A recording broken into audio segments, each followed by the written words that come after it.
पौराणिक मान्यताओं में एक मान्यता यह भी है कि पृथ्वी गाय के सींग पर टिकी है।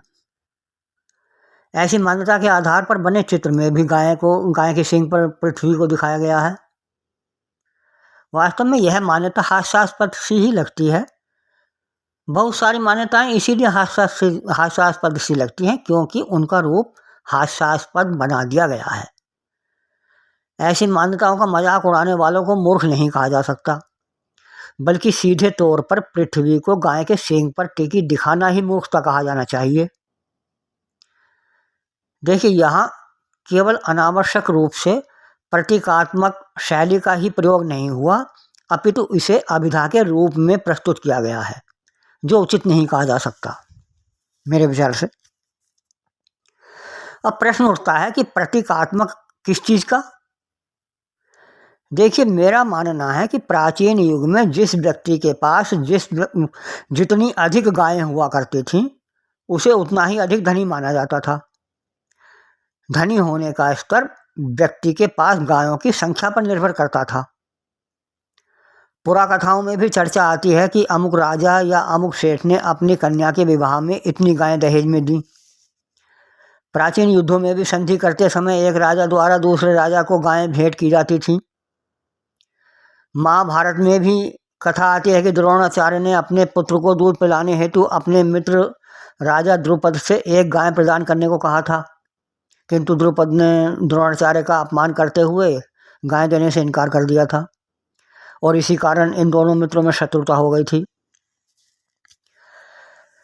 प्राचीन काल में खेती और पशुपालन ही मनुष्य की आजीविका का साधन था। गाय ही एक ऐसा पशु था जो अहिंसक भी थी और दूध भी पर्याप्त मात्रा में दे सकती थी, और इसका दूध अधिक पौष्टिक व औषधीय गुणों वाला भी होता ही है। गाय की संतान अर्थात बैल भी कृषि कार्यों में उपयोगी थे। उस काल में भैंस पालतू पशुओं में नहीं थी, ये बाद में आई। प्रारंभ में भैंस को पानी में रहने वाला पशु माना जाता है। कुल मिलाकर कहा जा सकता है कि गाय ही पूरे संसार की अर्थव्यवस्था का आधार थी। इस बात को यूं भी कहा जा सकता है कि पूरे संसार यानी पूरी पृथ्वी की अर्थव्यवस्था गाय पर ही टिकी थी। बस इसी पूरी पृथ्वी की अर्थव्यवस्था को पृथ्वी का गाय पर टिका होना मान लिया गया, जबकि गाय पर पृथ्वी नहीं बल्कि पृथ्वी की अर्थव्यवस्था टिकी थी। एक बात मैं भी हास्यास्पद सी कह दूं, हास्यास्पद भी नहीं कहा जाता वैसे इसे। देखिए, पृथ्वी को अंग्रेजी में अर्थ कहते हैं। आजकल की मिश्रित भाषा जो हिंदी इंग्लिश की मिली हुई है, जिसे इंग्लिश कहते हैं, उसमें यदि कहा जाए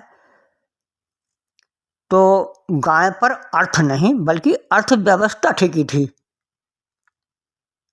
अर्थ नहीं बल्कि अर्थव्यवस्था टिकी थी गाय पर।